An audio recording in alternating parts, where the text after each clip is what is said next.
after light editing. However, don't worry, it only records those of us who are unmuted and speaking.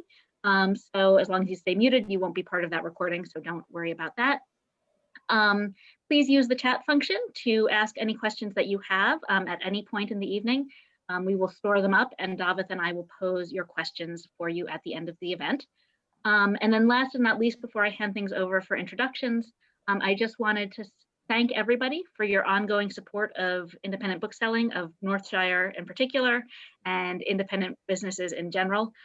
This has been a rough year, and we're making it through because of all of you. So thank you, thank you, thank you.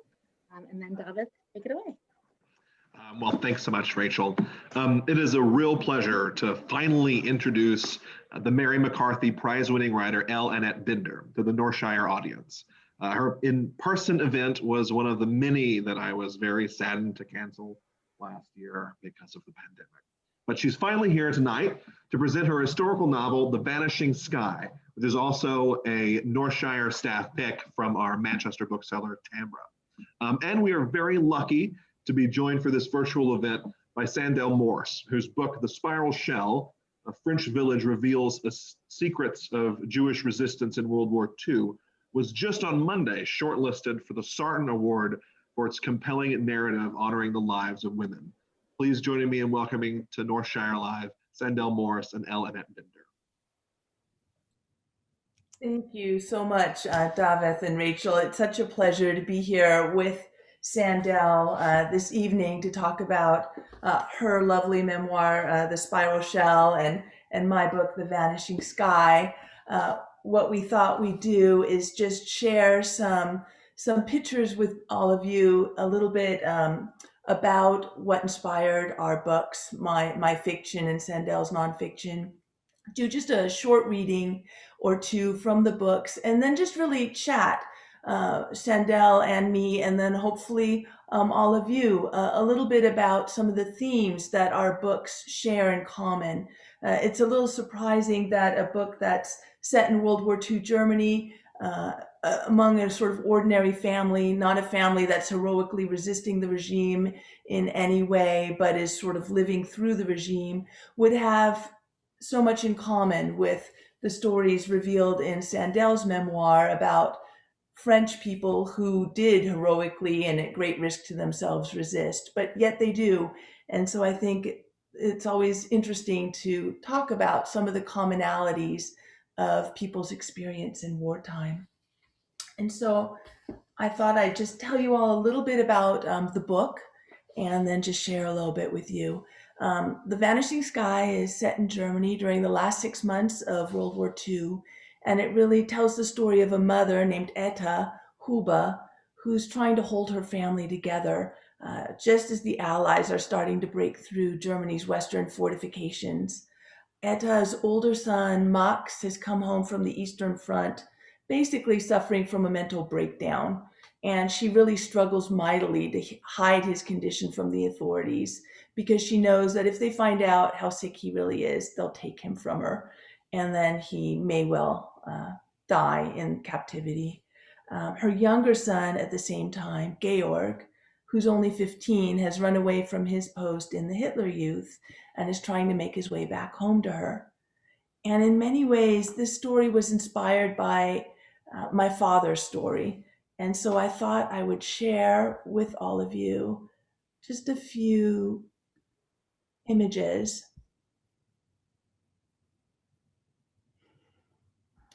From his story.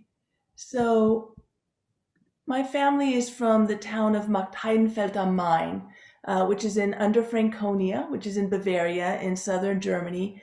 And in many ways, it looks a lot like the beautiful region of the country that we mostly are from, in New Hampshire and in Vermont. Very forested. The Main River is very similar to the Connecticut River. And my father, who died when I was 16, never really told me anything about his childhood in Germany. He was born in 1930, and long after he'd passed away, I came across some photographs of him. And I had only had maybe 20 pages of this novel written when I found this album. And in it, I found this just sort of very adorable picture of him when he was 7 with his mischievous smile. And then I found the picture of him in his Hitler Youth uniform. And I recognized it right away from the swastika pin on his lapel that Hitler Youth boys wore. He was 14 in this photograph. But what struck me the most wasn't the uniform, even though it was a surprise. It was really the expression in his eyes and the contrast between the boy of 7 and the boy of 14. And when I saw this photograph, I immediately knew that there was another member of the Huber family that I hadn't even thought about yet, and that it was this younger son, Georg, who in so many ways was inspired by my father. I found out from my mother that my father really struggled with what was required of him under the regime and what his father's expectations were, and that he had run away from his post near the end of the war and tried to make it back home. And so that was very much on my mind as I wrote. And even though the Huber family is very different from the Binder family, it did work its way in. A couple of other things that I found that really weighed on me as I wrote were the racial purity notebook that my father filled out, that all Germans were required to fill out, that had to show that there was no Jewish ancestry in his family. And it had tabs for his parents, his grandparents, his great-grandparents. It went back generation after generation. And he filled it out all the way back to 1819. And I was absolutely chilled when I saw this, the horror of it, this terrible regime that required everyone in the country to fill this out. And if you had any Jewish ancestry, the regime would basically send you away and murder you. And that weighed on me so heavily. And also the knowledge that was paper that really kept you prisoner and paper that would set you free. The idea that people's destinies were defined by what was written and what could be documented in paper was something that came up again and again as I wrote. And it really got its start not from the history books that I used to do my research, but from this notebook that my father filled out, and imagining what it was like to live under this regime. Another sort of funny thing that I found was my father's cursive notebook, and funny only in the sense of awfully strange. To learn the letter G when he was 9, he would write Goebbels, Goebbels, Goebbels, Göring, Göring, Göring. And it just underscored how the regime and its expectations and the sort of horror of it absolutely percolated through every level of life, no matter how trivial it might seem. And so with these things in mind, I really set to writing and researching. The story happens very close to the large city of Würzburg in Lower Franconia. It's only about 40 kilometers away from the town that my parents were from. And this is a beautiful old historic university town, known for its half-timbered architecture. And it was largely destroyed by the Allied firebombing in March of 1945. About 4,000 or 5,000 people perished in the firebombing. Many thousands more were left homeless. And the city really had to be rebuilt after the war. And that firebombing also plays a part in the story, a large part. And what's surprising, or at least was surprising to me, is after the city was really just demolished, you would think that the Germans would give up. But actually, Würzburg was one of the cities that the Germans fought tooth and nail for in the rubble. They really tried to push the Allies back. And at that point, the people who were fighting were really the young boys, the Hitler Youth boys, my father's age or even younger, and the old men, because that was really what was left. And after the city was destroyed, it was really the women who were rebuilding the city in so many ways.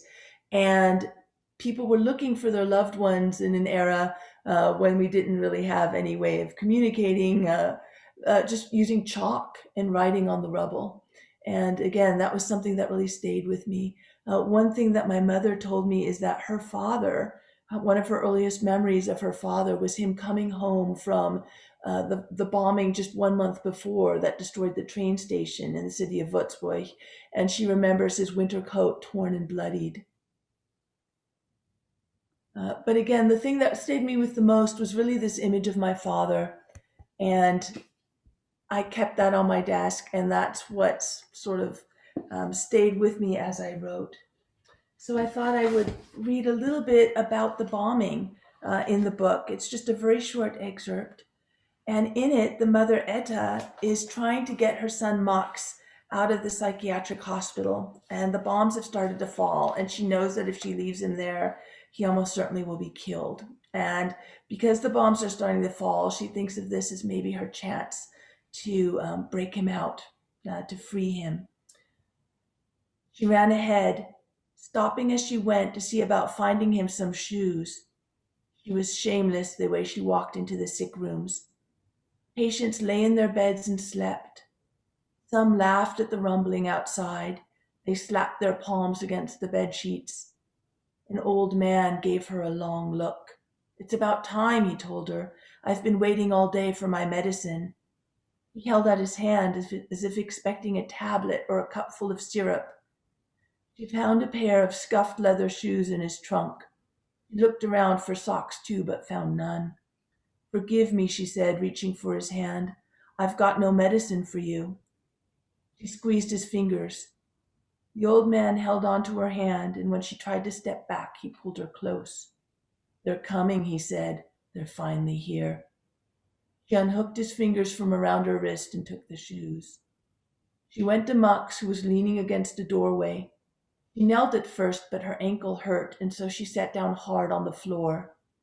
She looked at her foot and saw for the first time that it had swollen around the top of her shoe.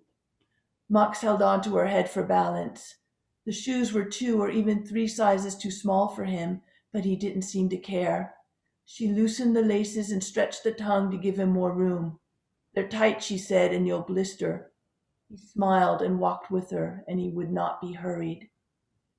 They went together through the doors, and no one stopped them or asked for papers. They reached Bahnhofstrasse, and everywhere people were coming out from the shelters and their basements, pressing close together and pointing to the sky. They stood on the curb and turned around in circles to see what the planes had done. Fires burned by the dozens along the streets of the old town and up into the wine hills. The city was bright with them. They burned around the Marienkapelle and the Dom St. Kilian and all along Theresienstrasse and on the rooftops down by the river. Copper melted from the spires and dripped to the streets below, and people didn't run yet, and they didn't shout. They felt the pull of what was coming. They stood on their tiptoes to see. Etta raised her hand to her forehead and shielded her eyes, but it did no good. The light found its way in. A walnut tree was burning in the courtyard. It shed flames from its trunk. It stood real as a person, that tree, real as a man with arms stretched wide, and still it turned to powder. The flames quivered for a moment and then leapt across to some juniper bushes and to another tree and rose again. They twisted and dripped and fed themselves, and the smoke wound ribbons in the air. "We can't stay here," she said. She reached for Max's wrist. "We need to go down by the water." They'd follow the bank, follow it all the way home, and then they'd pack him for the hills. Trains were running just outside the city. Things were fine in Ochsenfurt and Klingenberg and farther out by Heidenfeld. Things were just as they'd always been. The sky was dark there and the stars shone, and people were sleeping in their beds. She pulled again on his wrist, and when he didn't move, she set her hands against his cheeks and turned his face toward hers. "We're going home," she told him. Something quivered in the air just then. It was real as the beat of wings. The air turned, and from one moment to the next, those many points of light found each other. The flames ran together like water and gained a terrible power, and the towers began to burn, all of the towers in the city. They shot flames into the sky, and only the golden Madonna atop the Maria steeple tower was untouched. She held out her hands and watched from above as people ran and shouted and fell on the streets. They beat against their chests and gasped. They crouched low against the cobblestones and scratched like cats. The air rose all at once. It bucked up and rose to meet the flames, and it bore people upward as if making an offering. Metal burned easily as wood in the heat. things turned to powder and drifted back down. People lay outside the buildings and in the riverbank and in the squares of Old Town. People lay on their backs and on their sides, and some of them looked up toward the sky with eyes wide open, and the ash fell over them all and covered them. Annette, that was amazing. I have to tell you all that I absolutely love this book. Wherever you are in it, whatever scene you're there, you're really in it. And one of the things that really strikes me is the way, Annette, you managed to create or juxtapose horror and beauty. The prose is beautiful. The descriptions of the bombing are actually beautiful, but they're also horror, filled with horror at the same time. And that makes me think that's kind of the essence of who we are. We really see beauty and we see horror, and we create beauty and we create horror. I'm wondering if any of this was on your mind as you were writing some of these particularly difficult scenes. Oh, thank you, Sandell. It's such an interesting question. I think the horror was first and foremost on my mind because I'd read so many first-person accounts of people who survived the bombings, and sort of just what happened to the people who didn't make it in terms of the physical effects of the bombings and sort of how people died. So yes, the horror was on my mind, but also the idea of family and the characters, and they had so much love. Edda in particular, the mother, had so much love for her children. And so I think that was really the defining thing for me as I wrote, was that love and how it would play out against this backdrop. And the idea of resilience, of mothers in particular, but of families in times of great hardship was on my mind. And then, really it was just a matter of letting the characters sort of walk me through it. They sort of, as strange as it sounds, sort of almost held my hand and walked me through it. And this scene in particular was very hard for me to write. And I sort of procrastinated terribly by just researching endlessly how many RAF bombers were on this night and how many, and finally it was almost like Edda just shook her head and said, "You need to write this scene now. It's time. Put the books away." And so that's what I did. Well, you're certainly so present there, and it is that love that you have for your characters that really comes through in every word that you're writing. Did you want to read a bit more, or I think you have something about the blue eyes, and so I really was always struck by Hitler's huge emphasis on blue eyes and blonde hair. And of course, he had brown eyes and brown hair. And so I think I also think about narratives that are being constructed or have been constructed. Hopefully that's behind us today, about the value of the Nordic and who we're going to let into the country and how many we're going to let into the country. And that total obsession with whiteness that actually, I think, has a lot to do with what happened in the Capitol, and also with the Black Lives Matter movement. And you have an amazing scene about blue eyes. Yes, it's funny. It's funny that you say that, because my grandmother had dark hair and very dark eyes. My father's mother, and it was something that just weighed very heavily on her. And this is from my mother. What my mother told me, she basically wore a kerchief over her hair because she just didn't like having that dark hair. But there was nothing she could do about her eyes, and I always just thought that was the strangest thing. But it weighed very heavily on her, and I think she wasn't unique in that. But yes, I have one thing that I found when I researched. Let's see if I can find it again. And it really made an impression on me. This is from the U.S. Holocaust Museum.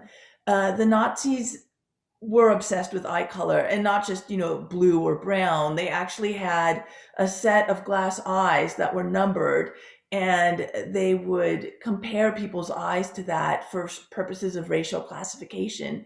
And I saw this, and I just, it lingered with me. Of the many things that I sort of came across in my research, this lingered with me and found its way into a scene. And so this is just a very short, actually, I'll keep that up since it's so relevant. So this is the younger Huber son, Georg, who is at the Hitler Youth Academy, and he meets a boy that he falls in love with. And this is the first time he's thinking back on the first time that he really noticed this boy that he ends up falling very deeply for.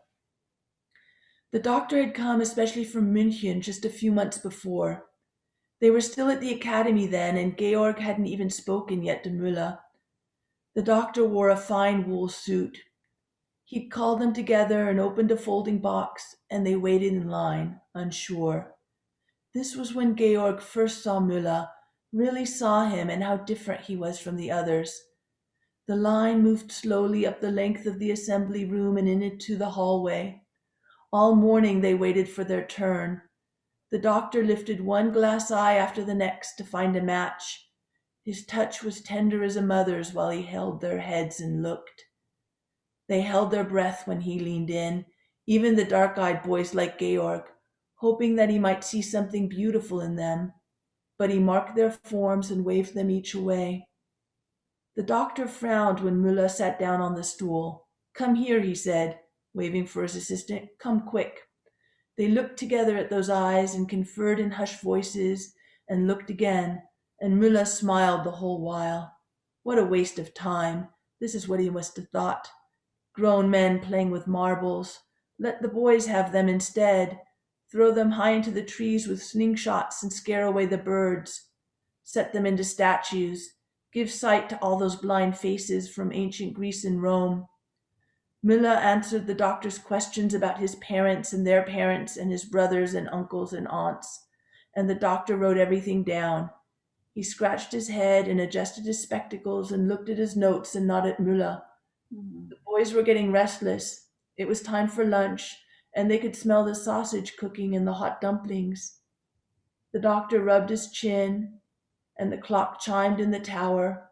He shrugged and picked the bluest eye, the lightest of the blues. It wasn't right and it wasn't true, but he checked the box and the next boy came to him. Blue-eyed parents had blue-eyed babies, and so gray eyes are blue because they must be. That's how things worked.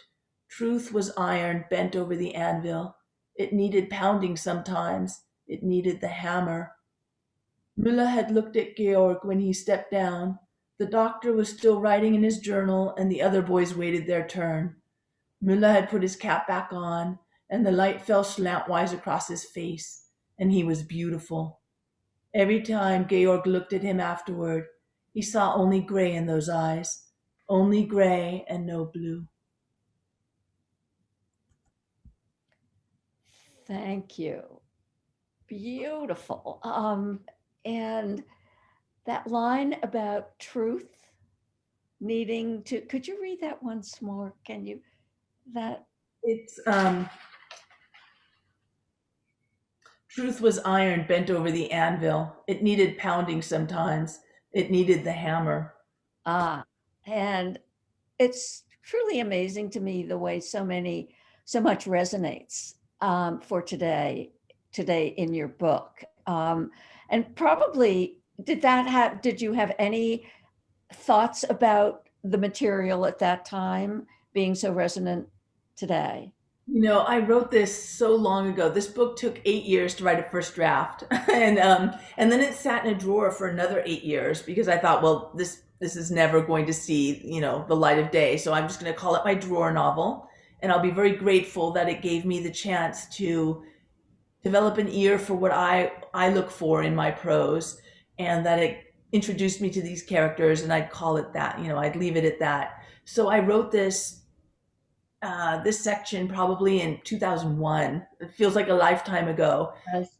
But I hope it resonates for today. And honestly, I hope it resonates for 10 years from now, because I think the message is evergreen that if we don't look to our common humanity, if we don't look to the things that we share, and we instead focus on differences, and in the case of the Nazis, of course, everything was completely racialized. You know, they looked at everything through that prism, and they absolutely could not see any humanity in anyone who did not meet their ideal. But that message is evergreen, and I hope it resonates for a long time, because I think it's so important to remember to look for that humanity, and not focus on those things that in the end are sort of trivial things that separate us. And I think, Sandell, that resonates so beautifully with your memoir, and what you found when you went 10 years ago to talk to women and also men, but women who so bravely resisted this sort of horrible regime and what it was trying to do in France. And maybe you could talk a little bit about some of the common themes that have emerged in both of our books. Well, I think one of the things that we have in common is that common ground, that common denominator of humanity, because when humanity presented itself, that was what saved the Jews in these tiny villages. And when that didn't prevail, they died. And so I had not set out to write a memoir. I was awarded a residency in 2011 in a tiny artist colony in Auvillard, France, that's owned and operated by the Virginia Center for the Creative Arts. And I'd been a fellow there for many, many years. And so when I got this residency, I decided I would research the village a bit. And as I did, I became interested in the Jewish history of the village during the Second World War. And through a series of contacts, I was given a name and then another name and another name. And my intention was to write a series of essays about these different people. And you really, I wasn't doing scholarly work or scholarly research. So my essays would have had to have been personal. So I was adding bits and pieces of my story. And then it became very clear that the narrative, I had to be in the narrative. So what has happened is that I have written a double journey, and it's my journey on unearthing these stories and also a personal journey back to my own Jewish identity. I've been quite assimilated. And as I researched the Jews in France, I was struck by the fact that their assimilation really meant that they were needed to deny their Jewish identity. And that was what struck me, and I began coming back to my own Jewish identity. And I'm going to show you a few slides and share with you a little bit about some of the places in the book and the people in the book. So map of France to locate everyone. So the place that I was in residence was about probably, about in here between Toulouse and Bordeaux. And that was my little village of Auvillard. But this village becomes very important in the book. This is Beaulieu-sur-Dordogne.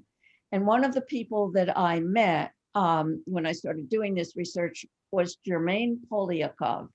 And she was 92 when we met, and she died almost a year ago now, in February at 101. And I went back to France every year for about 8 years, and I spent a month and I interviewed her every time, and we became really good friends. And I took a trip to this village. And then Paris is up here. And this was where Germaine was living with her family when war broke out. This is the clock tower in the village of Auvillard. I just wanted to show it to you to give you a feel of the village. It's a medieval village. It's extremely beautiful. And this was one of 3 entrances that was gated during the Middle Ages.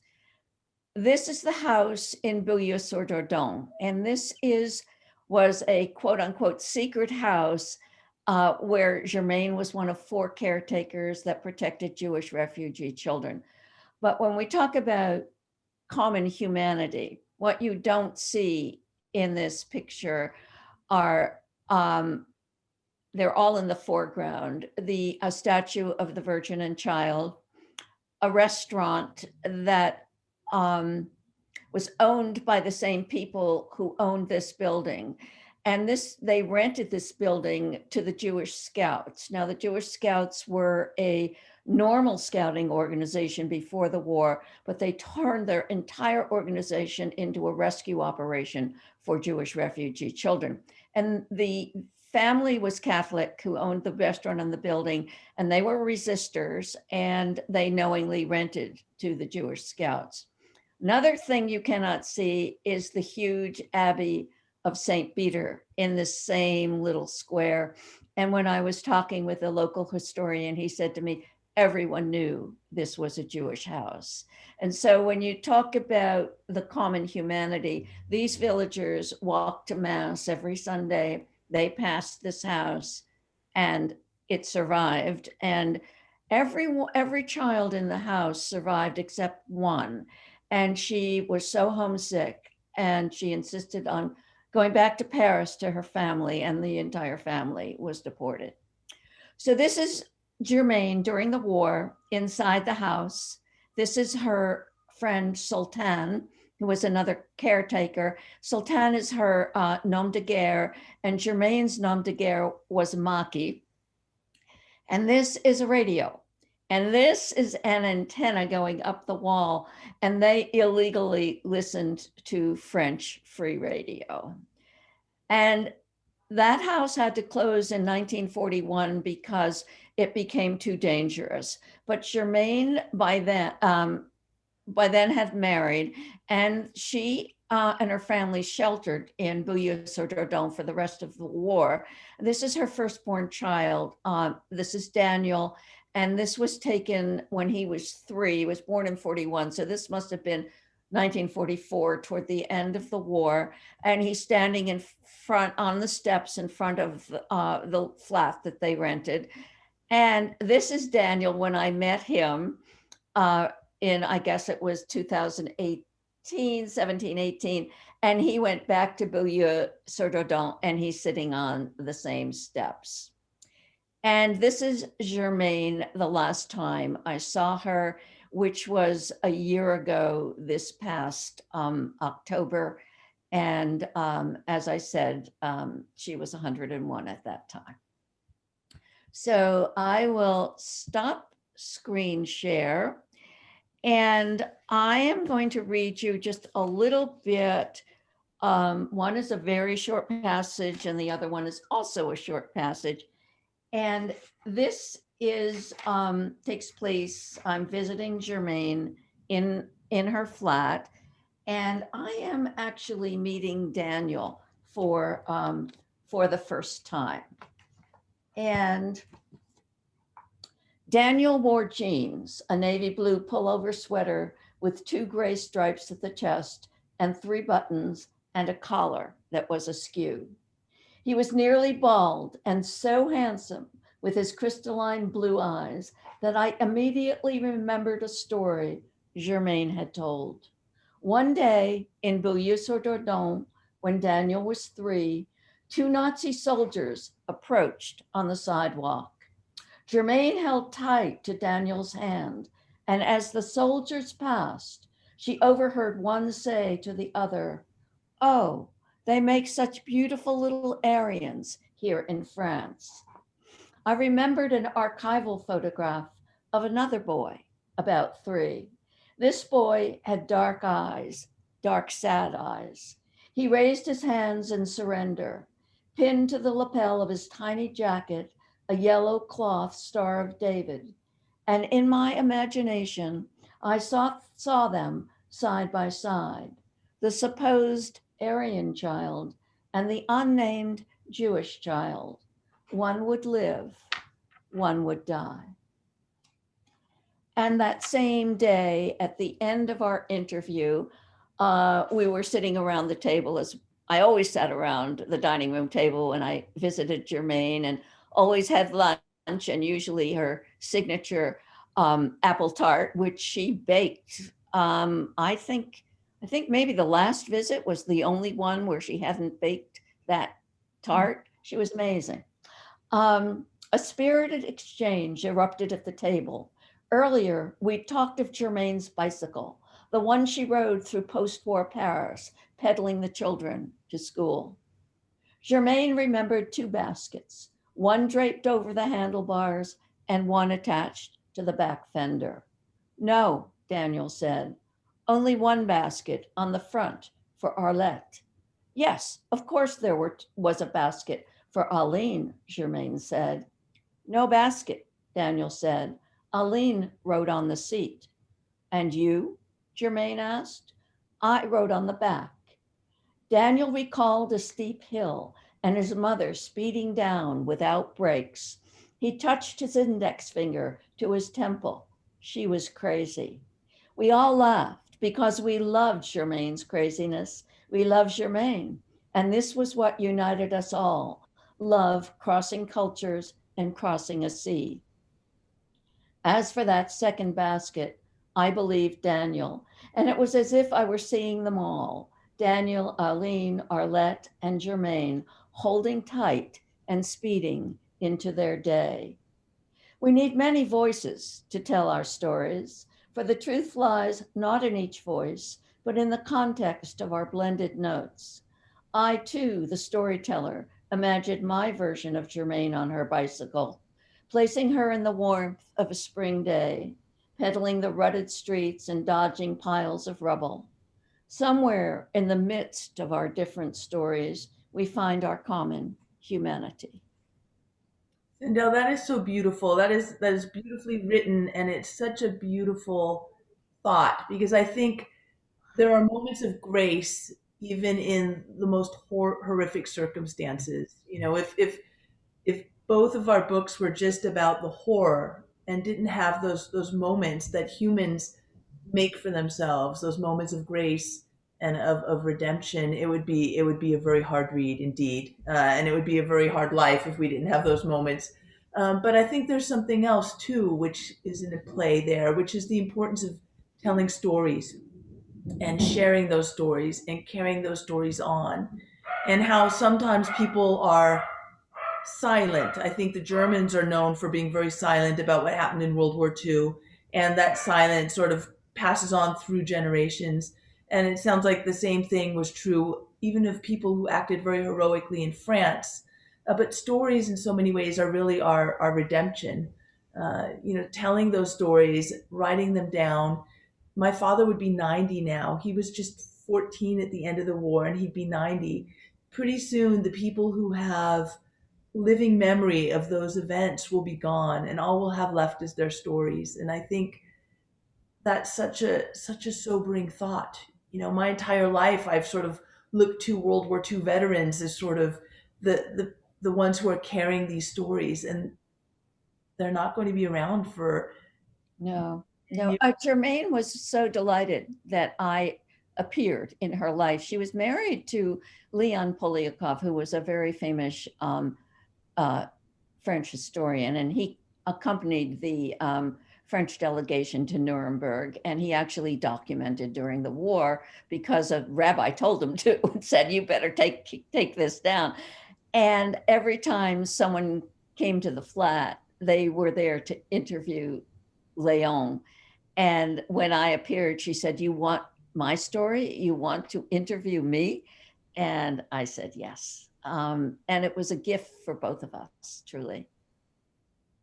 Oh, yes. I mean, it's her spirit just radiates from the photograph. And I think your book does such honor to her and to women like her who were so resilient and so brave in these most difficult circumstances.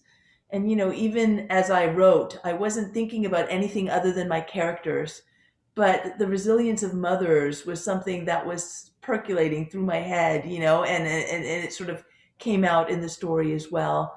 the resilience of mothers, particularly in times of war. Right. And Etta is that mother. She is really very, very, she's so courageous, but she has no idea that she is courageous.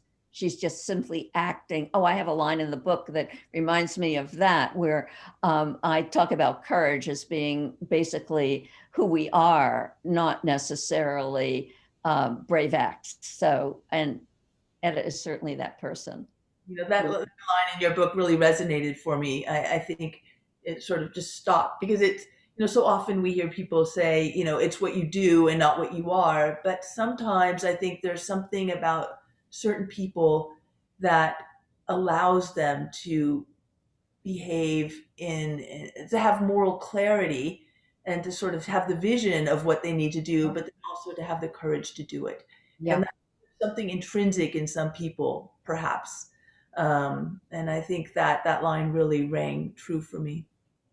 I think what we both do, I mean, one of the books that I used for research was Timothy Snyder's Bloodlands, and he's an historian, but he also talks about the value of the individual story, and he talks about the notes that people, the Jews, threw through the cracks in the railroad cars, and I think, the fact that he, as a historian, acknowledged the value of the individual stories, I think is amazing. And I think that's what we're both trying to do, is to rescue stories. Absolutely. I think, and there were books like that for me as well. There was one book written by a writer named Alfons Heck, who was a little older than my father, was thoroughly indoctrinated into the Hitler Youth, absolutely adamantly believed everything, and came to terms with it many years later when he was in Canada. I think he was a bus driver in Canada, and he grappled with what he believed and what he'd done during this time, and wrote an absolutely compelling memoir about his time in the Hitler Youth. And because my father had died before I'd even thought of asking him anything about his life, in some ways, Alfons Heck's book and other books written by people of that generation who came of age under Nazism and then were left with a country that was destroyed and an ideology that was completely illegitimate, and were left to sort of put together the pieces. Those books helped me get into that place where I could imagine what it might have been like. Do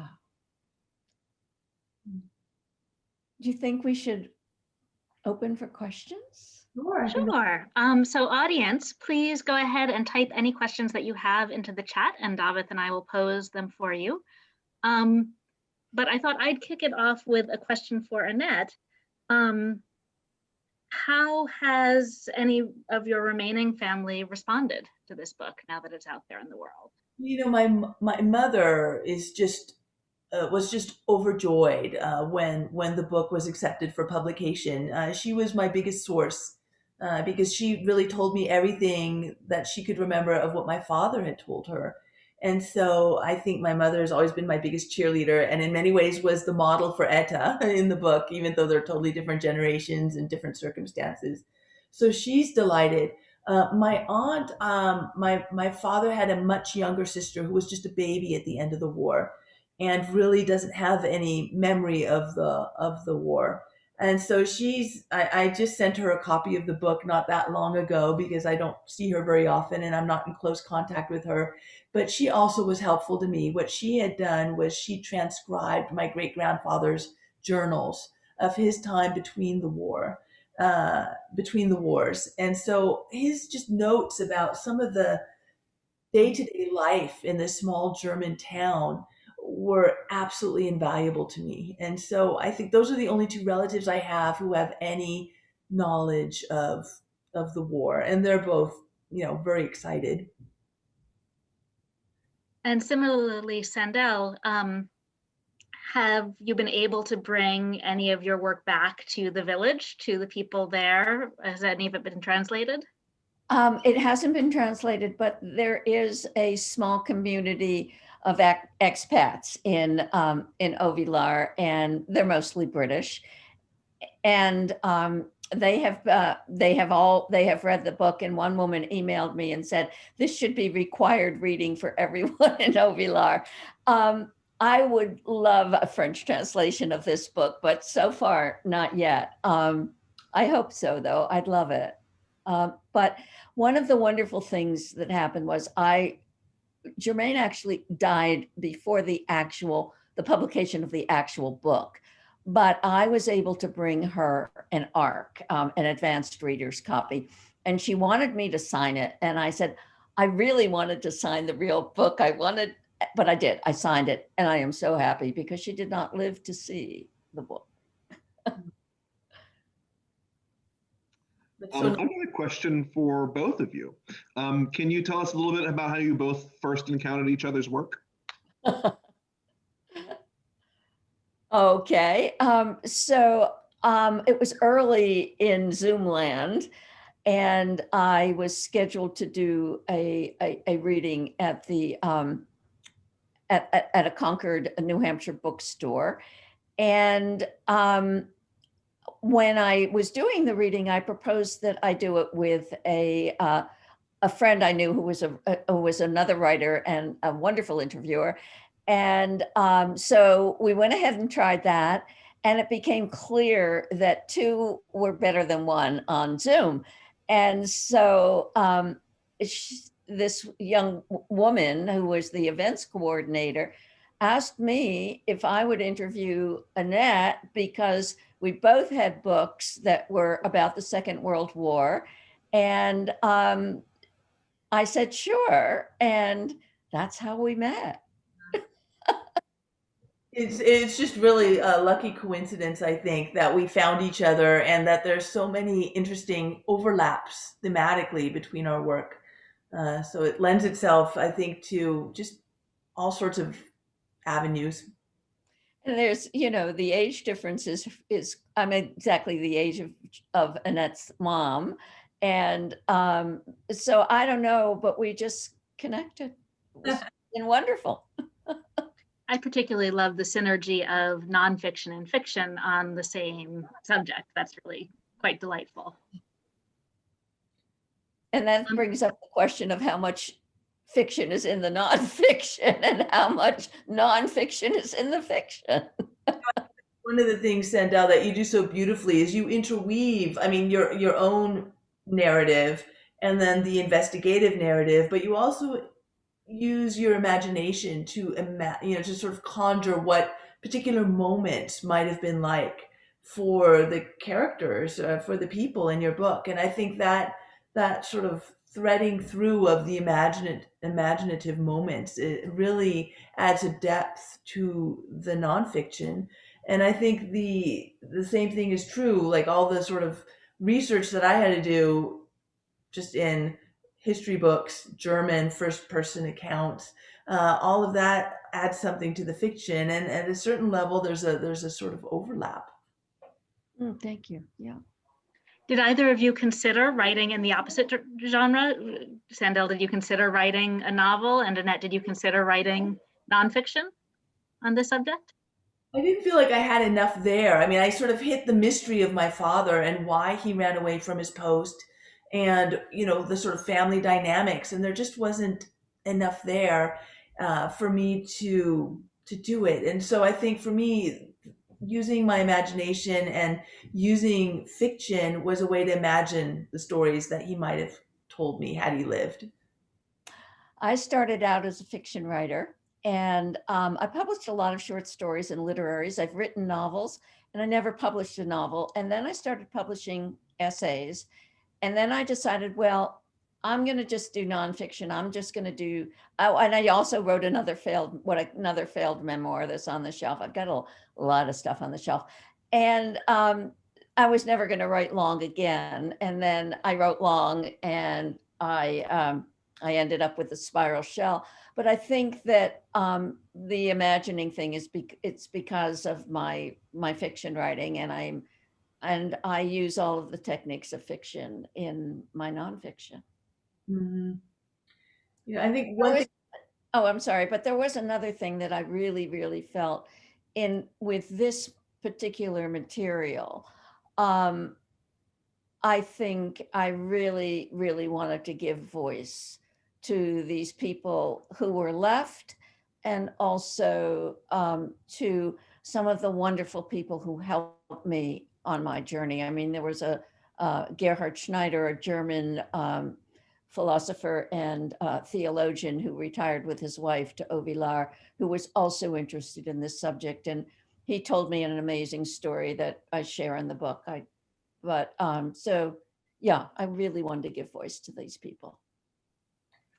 Sandell, I have a question from Tom in the audience asking about your choice of title and where that came from. Oh, okay. So at the end, sort of towards the end of the book, I took a walking tour in Paris. I always stayed in the Marais, which was the old Jewish section, but I had never explored the other side of the Marais. So I took this walking tour, and I was with the guide, and he took us over and showed us a limestone brick building block. And he said, can you see? Can you see? And I couldn't see a darn thing. And then finally stepped closer, and it was the imprint of a spiral shell. And in France, the buildings are made of limestone, and the quarry is under the city, and they're still using that quarry. And so the limestone has actually fossils in it. And I found that fascinating. And I traced it, I stayed back, I traced it with my finger, and I just thought of stories that spiraled up like a shell. And I thought of the imprint, and I thought of the imprint that lasted. And I thought about how the people in my book, really all they wanted was to live and to put their feet on the ground. And so then later on in the tour, toward the end of the tour, the guide was looking down in what I thought was gravel, but it was actually the limestone from that had been crushed up. And he picked up something and he dropped it in my palm, and it was the tiny, tiny spiral shell. And I brought that, took it, I took it home with me. I've got it now. I took it through customs. I got it home. And so that's where the title came from. I think writers are such magpies. We have these little talismans that we use. And it's funny. I mean, when I was writing, I had a walking Lady Liberty $50 because Georg does magic tricks, and those were his coins of choice. And I was sad when I finished the book and I had to put those things away and find my next set of talismans for the next thing I would be working on. Because you get attached to these things and they create a texture for the story. They create your little world as you're in the bubble writing. Thank you all so much. I have another question for you both. What are current writing projects are you on? I have just finished the first draft of a novel that's based on one of the short stories. Before I published this novel, I published a story collection called Rise in 2012. And one of those short stories has a little boy who doesn't speak a word for the first 3 years of his life. And when he finally starts talking, he speaks only ancient Greek. And so it has historical components, but it also has some elements of the supernatural. So I had started a longer manuscript, about 120 pages in, and then COVID hit, and I have not had that kind of concentration. So right now I'm working on 3 separate essays, but I'm going back to that longer manuscript, and it's totally different subject. And I think, we live many lives at the same time, but we really basically only write one part of our life at the same time. So at the same time that I was working on this book and going to France, one of my granddaughter's mothers abandoned, and my granddaughter and my son came to live with us. So it's about that time, and it's also about family trauma and how it imprints and how it passes through the generations.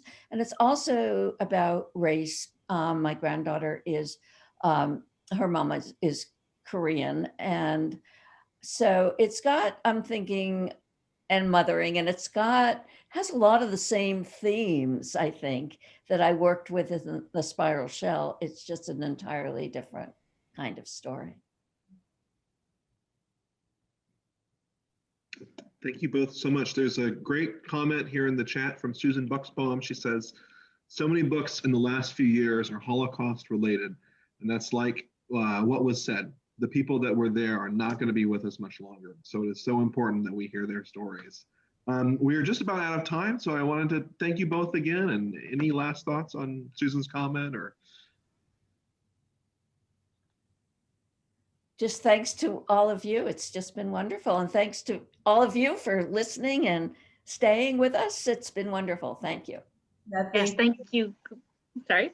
Oh, thank you so much. It's really been a pleasure. And, you know, I think independent bookstores are just so important for connecting readers and writers and providing these avenues of just sharing. And I'm so grateful to Northshire. So thank you very much. Thank you all so much. This has been a real pleasure tonight. Have a good evening. Thank you all. Thanks, everyone. Have a lovely night, and we'll see you at future Northshire events. And I shared the links to both books in the chat, and they are also in your confirmation email from this event. Have a lovely night, everyone. Thank you. Bye-bye. Bye.